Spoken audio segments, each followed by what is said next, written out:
from Sochi, Russia, Kazan, Russia, the 6 counties of Northern Ireland, as well as the South Island of New Zealand, and there in Brisbane, Australia. Welcome, Megan Love, and all of those little Canadian people out there in Australia that are listening in today.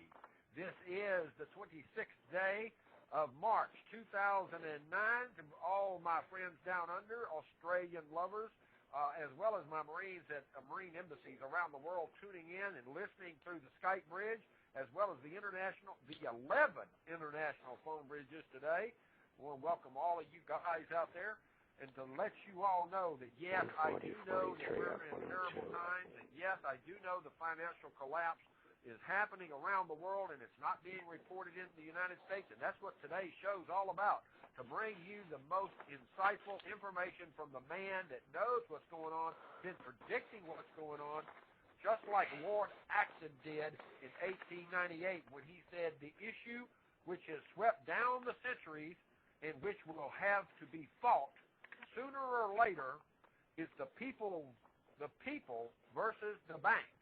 Lord Acton died on the Titanic just a few years later, and Napoleon Bonaparte even knew the truth.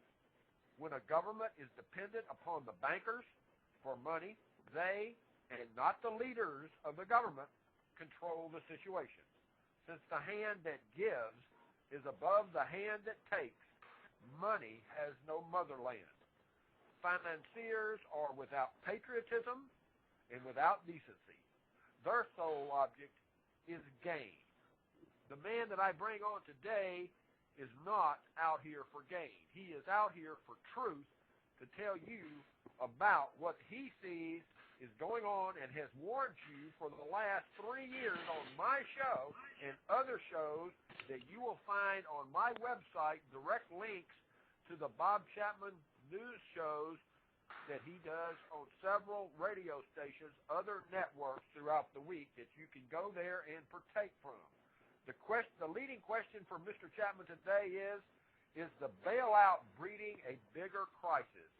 Mr. Chapman, welcome to the show. It is very nice to be here again, and I am getting a very loud feedback. Well, we'll take care of that. Larissa, you take care of that for us? Okay. There you go, Mr. Chapman. Somebody shot it down. Yeah. We have a Russian girl over there that really knows how to make the electronics work.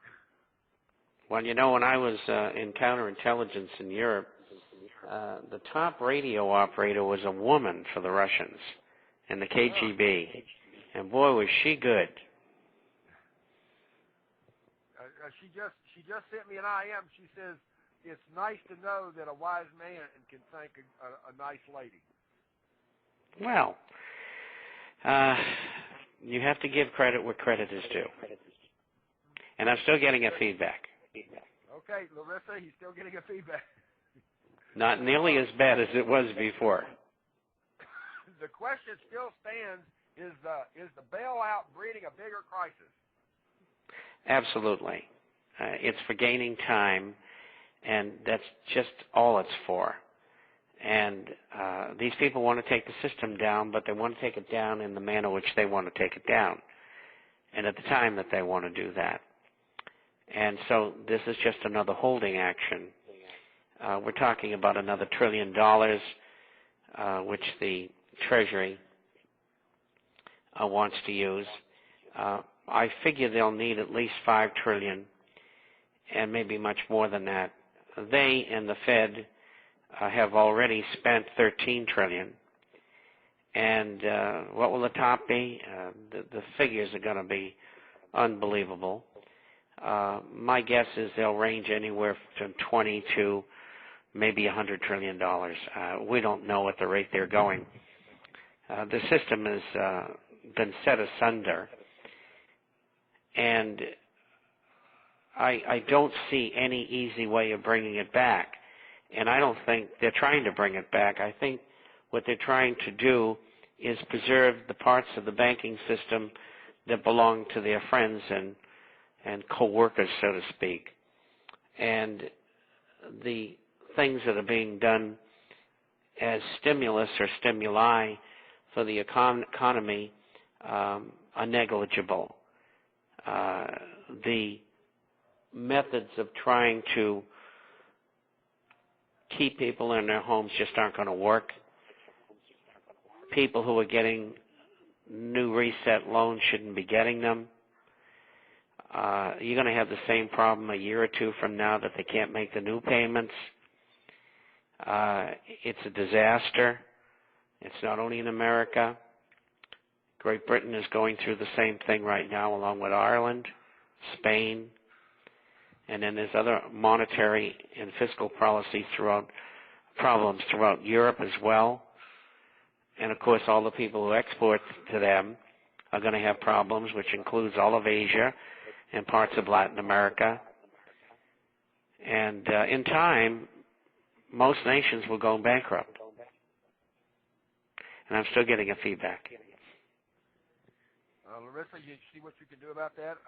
I'm doing everything I can here. I've got all my steps as best I can. We'll see what we can do, Mr. Chapman. Well, maybe it's because I'm calling you from the jungle. Might be. There might be a banana out there in the trouble. No, it's the orangutans you're going to worry about. I understand that 100%.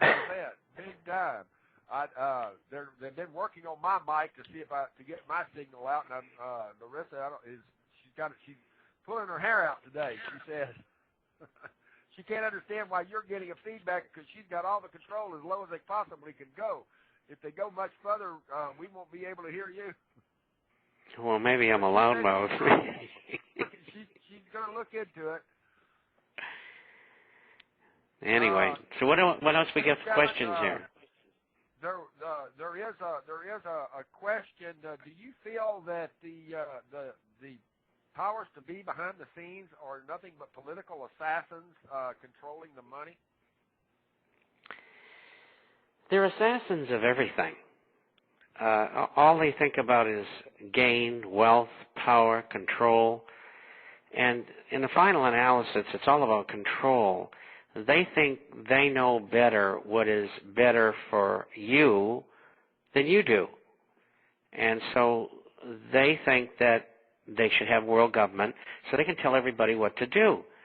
And Drew is a young man, and he thinks he'd like to become a scientist. I said, oh, no. No, you can't be a scientist. You've got to be a doctor. And Bob, who wants to be a linguist, no. You have to be a spy. And that's the way they want to control things. And they want to control who can have children and how many. And they'll use euthanasia. Usually, probably, unless you're very useful, you'll probably be exited probably at 60, 65. Or when you get a disease that is long-lasting, they'll just get rid of you.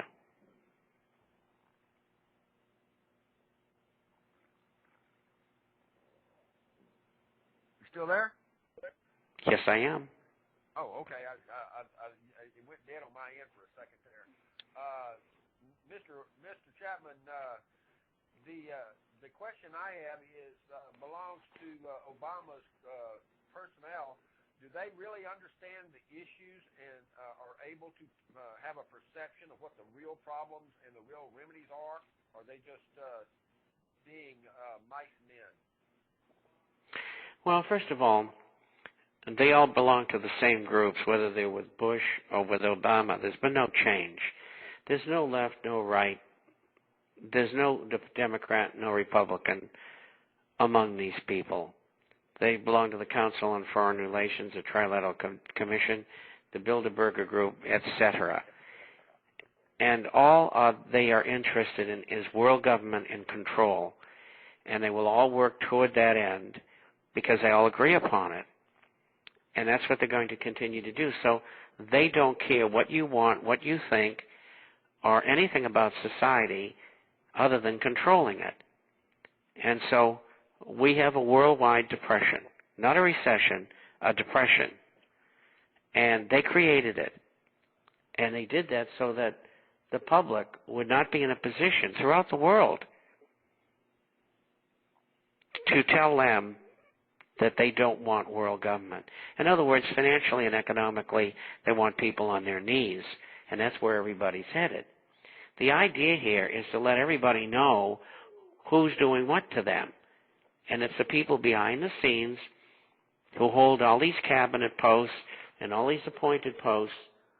All of these people have to be identified and removed. Now, the problem is we don't have a legal way to remove them because Congress is bought and paid for or compromised. There's some good people in there, but not many. And so they're not going to act for you. We have a two-tiered court system, one for the rich and one for the poor. So they're not going to help you.